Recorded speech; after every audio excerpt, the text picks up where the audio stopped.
मीरपुर नाम के शहर में तेजस अपनी पत्नी नीरू के साथ रहता था। पति पत्नी दोनों ही नौकरी करते थे।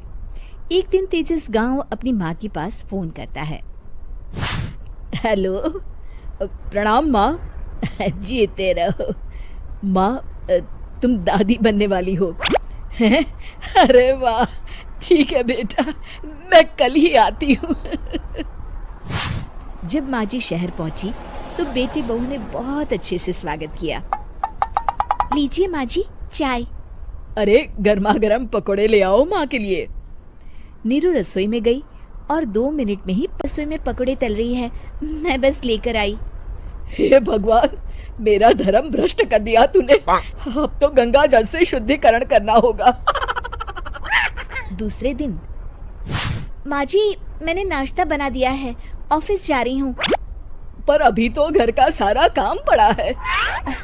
शीला आती ही होगी, झाड़ू पोछा बर्तन कपड़े वो सब कर लेगी। हमारे जमाने में घर का सारा काम हम ही करते थे। जी माँ जी, आप बहुत होशियार हैं। मैं घर ऑफिस दोनों नहीं संभाल पाती। तो जरूरत क्या है घर से बाहर जाकर चाकरी करने की। वैसे भी घर का काम खुद करने से घर में बरकत आती है, समझी? पर माँ जी। पर वर कुछ नहीं, इस महीने की पगार मिले फिर ऑफिस बंद है। हाँ। रात को नीरू तेजस से कहती है, सुनिए जी, माँ जी बोल रही थी कि मैं नौकरी छोड़ दूं। मन नहीं लगेगा। अगले दिन जब दोनों ऑफिस के लिए निकल रहे थे, मेरी तो कोई कीमत ही नहीं है इस घर में। माँ जी, आजकल महंगाई बहुत है, रहन सहन भी बदल गया है। दोनों नौकरी करते हैं तभी ठीक रहता है। अच्छा, तू कहना क्या चाहती है? मेरा बेटा तुझे बिठा के खिला नहीं सकता? तू ही इस घर का खर्च चला रही है, हैं? नहीं माँ जी, मेरा वो मतलब नहीं था। मतलब खूब समझती हूँ, ये बाल धूप में सफेद नहीं किए मैंने। हाँ। अब तो ये रोज का काम हो गया था। तेजस भी रोज की झिकझिक से परेशान हो गया था। एक दिन उसने कहा, नीरू, वैसे भी तुम्हें मैटरनिटी लीव मिलने वाली है, तो अभी से ही छुट्टी ले लो। पर क्या, मेरी सैलरी अच्छी खासी है। आखिर नीरू ने रिजाइन कर दिया। जब बच्चा हुआ तो घर में सब बहुत खुश हुए। कुछ दिनों बाद तेजस फाइल देख रहा था। क्या हुआ तेजस, कुछ परेशान लग रहे हो? हाँ, वो हमारी जितनी सेविंग्स थी वो तो हॉस्पिटल में और छठी के फंक्शन में खत्म हो गई है नीरू। और अभी वैसे मंदी चल रही है तो मैं बोल रही थी कल मुन्ना को हेपेटाइटिस का टीका लगा था कि उससे गलती हुई है। पैसों की कमी का असर घर के माहौल पर भी पड़ रहा था। अगले दिन, बेटा मेरा चश्मा और ये दवाइयाँ ले आना, पर्चा देते हुए माँ जी ने कहा।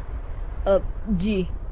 तेजस, मुन्ना के लिए दूध का डिब्बा और डायपर भी ले आना, और ये किराने के सामान की लिस्ट है, इसे भी लाना है। तेजस गुस्से में लिस्ट मरोड़कर फेंकता है और चिल्लाता है, पैसे क्या पेड़ पर उगते हैं? ये ले आना, वो ले आना। अरे पर ये जरूरत का सामान ही है। वो गुस्से में बिना कुछ कहे ऑफिस चला गया। अरे लंच तो ले जाइए। नीरू दौड़कर डिब्बा पकड़ाती है। एक दिन खाना खाने के बाद, नीरू, अब तो मुन्ना कुछ बड़ा हो गया, तो अब तुम वापस ज्वाइन कर लो ना जॉब। पर इस रिसेशन में जॉब मिलना बहुत मुश्किल है। ट्राई तो करो। फिर मुन्ना? माँ जी है ना, और एक फुल टाइम मेड भी लगा लेंगे। पर माँ जी, उन्हें तो पसंद नहीं। तभी माँ जी वहाँ आ जाती है और प्यार से नीरू के सर पर हाथ फेरते हुए बोलती है, अब मेरी समझ में आ गया बहू, पहले के और अब के समय में अंतर है। तुम काम शुरू करो, मुन्ना की जिम्मेदारी मेरी। मेरी प्यारी माँ जी। ये कहकर नीरू उनके गले लग गई।